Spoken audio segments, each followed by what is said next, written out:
આ વખતે 5મી તારીખે એક સાથે 3 બુકનું વિમોચન થવાનું છે.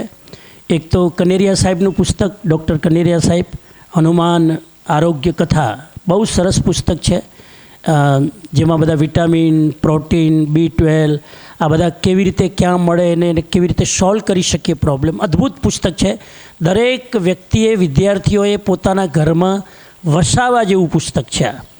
બીજું પુસ્તક આવી રહ્યું છે આદરણીય આપણા ટ્રસ્ટી પલાણ દાદાનું, અને એ પુસ્તક છે ઘુમલીનો ઇતિહાસ, ઘુમલીની પરંપરા અને ઘુમલીનો એનો ઇતિહાસ શું છે એનું એક સુંદર પુસ્તક, એ પણ વિમોચન થવાનું છે. ત્રીજું પુસ્તક જ્ઞાન ગીતા, જે મારા દ્વારા લિખિત છે, એ જ્ઞાન ગીતા પુસ્તક પણ લગભગ 5મી તારીખે એની સાથે વિમોચન થશે.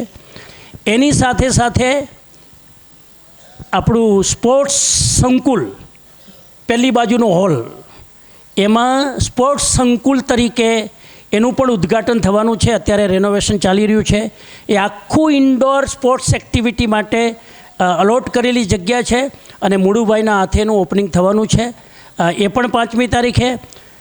અને સ્કૂલ બસ, એક બીજી સ્કૂલ બસ આવી રહી છે.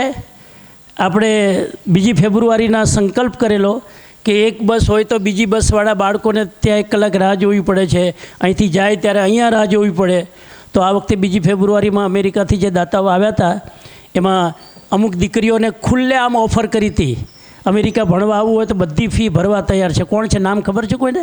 જેને તમને ખુલ્લી ઓફર કરી અમેરિકામાં ભણવા માટે, કોલેજમાં તમારું રહેવા જમવાનું, કોલેજની ફી.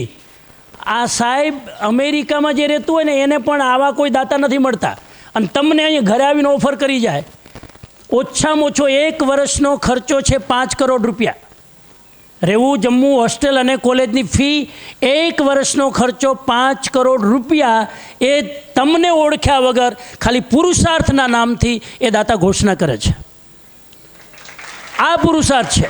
જયાબેન વિસનજીભાઈ ગાલા જે તમને ઓફર કરીને ગયા છે, કોઈ પણ દીકરીને, દીકરાઓને પણ, કોઈને પણ અમેરિકા ભણવા જવું હોય, 0 બજેટ, બધી ફી, સ્કૂલ, કોલેજ, રહેવા, જમવા, ખાવા પીવાનું, ટિકિટ, એવરીથિંગ, આટલું ખુલ્લે આમ તમને કોણ કહે? છોકરામાં તૈયાર છે કે નહીં? કોઈ કરો હિંમત. એ વસંતજીભાઈ ગાલા તરફથી સ્કૂલ બસ ડોનેટ કરવામાં આવી છે. એટલે 3 લોકાર્પણ, સ્કૂલ બસ લોકાર્પણ, પુસ્તક લોકાર્પણ અને સ્પોર્ટ્સ સંકુલનો લોકાર્પણ, આ ત્રિવેણી લોકાર્પણ કાર્યક્રમ 5મી તારીખે છે.